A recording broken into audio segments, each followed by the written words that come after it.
और मां अहिल्या वहां से जब आई तो गौतम जी महाराज तो सबके मनोभाव को समझ रहे हैं, दिव्यदर्शी हैं और आश्रम में विराजमान मां अहिल्या विराजमान हैं। और रात्रि में आज मैं आपसे पूछना चाहता हूं, आप लोग यही जानते हैं कि रात्रि में 12 बज रहा था और मुर्गा 12 बजे रात्रि में बोल दिया और 4 बजकर समझ करके श्री गौतम जी महाराज नदी में स्नान करने चले गए। यही बात जानते हैं। मैं आपसे पूछना चाहता हूं, आज जो बात चली है, घड़ी चली है, 2-4-10 साल से चली है। हमारे समय में हम जानते हैं, हम कोई बुढ़वा बाबा नहीं हो गए हैं, लेकिन आज के 2-4-10 साल पहले भी हमारे दादाजी, हमारे बाबा जी जिंदा थे। बाबा जी हमारे दादाजी बोलते थे उनको। हमारे दादाजी बताते थे कि बेटा देखो ये तारा है, ये हन्नहवा है, हन्नी है, हन्ना है, मतलब कुछ बताते थे, मुझे याद नहीं है। आप लोग बताइए याद है कि नहीं? एक सेटिंग में तीनों थे। घड़ी की बात छोड़िए, उस तारा मंडल को देख करके बता देते थे, सूर्य को ऊपर की लालिमा नीचे परछाई में देख करके बता देते थे कि अब 10 बज रहा होगा कि 2 बज रहा होगा। तो क्या गौतम जी इतने बड़े संत महात्मा जो पूरे ब्रह्मांड को देखने वाले हैं, बड़े बहुत बड़े तपस्वी क्रोधी ऋषि मुनि हैं, क्या उनसे कभी ये गलती हो सकती है कि 12 बजे रात्रि में देख करके मुर्गा बोल दिया तो 4 बजे समझ करके चले जाएंगे स्नान करने? नहीं। This is wrong. ये आपको सुनाया गया है, बताया गया है, लेकिन जो पढ़ा गया है मैं उसको बता रहा हूं। ये घटना थी जैसे आप लोग के साथ में होता है घटना, आप बार बार मना करिए कि हम वहां नहीं जाएंगे। घर वाले भी कहते हैं अगर ये नहीं गए होते मथुरा में तो इनका कैसे एक्सीडेंट होता, ये बासी ना गए होते तो इनका कैसे दुर्घटना होती। लेकिन बार बार वो घटना आपको प्रेरित कर रही थी। क्यों? क्योंकि जो ईश्वर ने लिख दिया है। लोग कहते हैं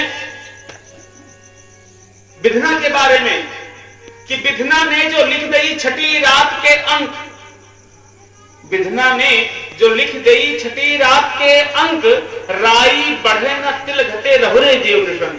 हे जीवात्मा, जो विधना यानी कि श्री विधाता ब्रह्मा जी ने जो लिख दिया है, लड़कियों का भाग्य ब्रह्मा जी महाराज 5वें महीने के लास्ट में लिखते हैं, मां के गर्भ में। आपको बताएं, पिता का तेज पुण्य प्रकाश माता के गर्भ में प्रवेश करने के बाद 1 महीने में अंगुष्ठे मात्र का मांस का पिंड बनता है, वैज्ञानिक के अनुसार, शास्त्र भी कहता है।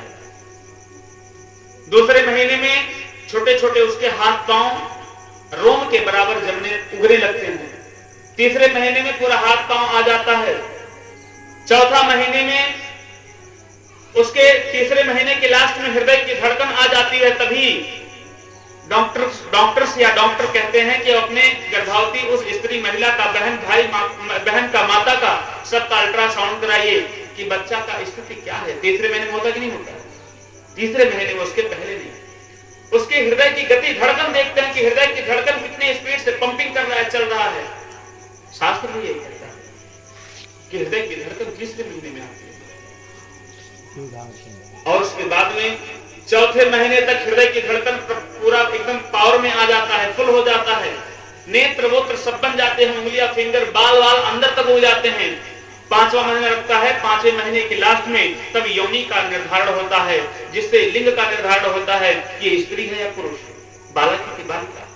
और बालिका समझ करके श्री ब्रह्मा जी महाराज महीने के अंतिम तक उसका पूरा भाग्य लिखते हैं कि ये बेटी जन्म लेगी, कितने दिन जिएगी, कितने दिन मरेगी, किससे इसका विवाह होगा, इसके पति कैसे होंगे, इसके पति के साथ संबंध व्यवहार कैसा रहेगा, सब कुछ लिखते हैं। अगर वो ब्रह्मा जी महाराज लिखने में कुछ गलती कर जाते हैं, त्रुटि कर जाते हैं या असमर्थ रहते हैं उसके भाग्य लिखने में, या उस लड़की के कन्या के भाग्य में पति नहीं होता है, पति सुयोग्य नहीं होता है, तो उसको उसी गर्भ में मार डालते हैं, महाराज मर जाती है। लेकिन ब्रह्मा जी महाराज जन्म ले देते हैं। आज तक बहुत कम ही सुने होंगे, शायद 1-2%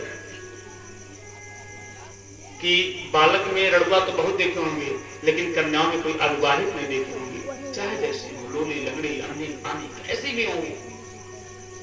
ब्रह्मा जी महाराज का आशीर्वाद है कि स्त्रियां कभी जो है वो अविवाहित नहीं रह सकती, पुरुष में चाहे जैसे रह जाए। और हम लोग का भाग्य कब लिखा जाता है? मां के गर्भ में नहीं।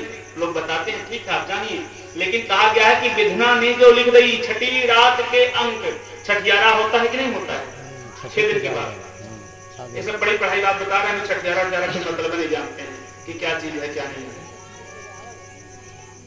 छठियारा जो 6 दिन के होता है, षष्ठी देवी और ब्रह्मा जी महाराज, वो जो शौरी वाला आश्रम रहता है, माँ का घर रहता है, वो जहां पर अशुद्धियां फैली रहती हैं, वहां आते हैं छठियारा के शाम के समय में, सायकाल के बेला में। वो भी कौन कौन आता है? माँ अन्नपूर्णा अन्नकूट देवी आती हैं, भगवान शिव जी महाराज, पार्वती मैया आती हैं, ब्रह्मा जी महाराज आते हैं और षष्ठी देवी आती हैं छठियारा के दिन रात्रि में। और उस बालक का लिखते हैं क्या?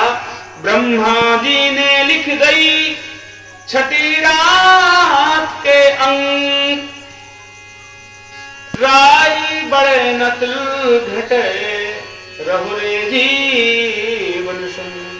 अरे विवाह करना तो बहुत बड़ी बात है, जीवन में यहां से लेकर के यहां मुंह में डालना भोजन, ये तो बहुत एक बीते का स्पेस है, 1 फीट का। राई माने की सरसों, सरसों ऐसे दाना डाल दीजिए गोद पे, ऐसे गाद पे, और इसको हिलाइए, इतना भी नहीं हिलेगा। कब?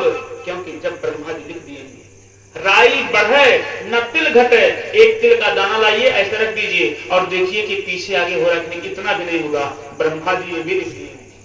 ये आप लोग का सौभाग्य, मेरा सौभाग्य कुछ नहीं है।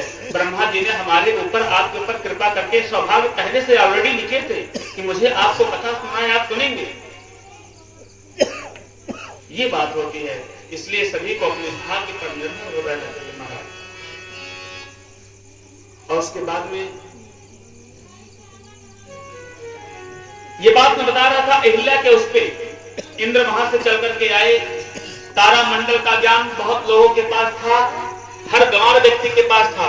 अभी भी जो गूंगे बहरे हैं नहीं देख पाते हैं कि क्या कितना बज रहा है, लेकिन वो समझ जाते हैं कि सूर्य यहाँ है तो इतना बज रहा होगा।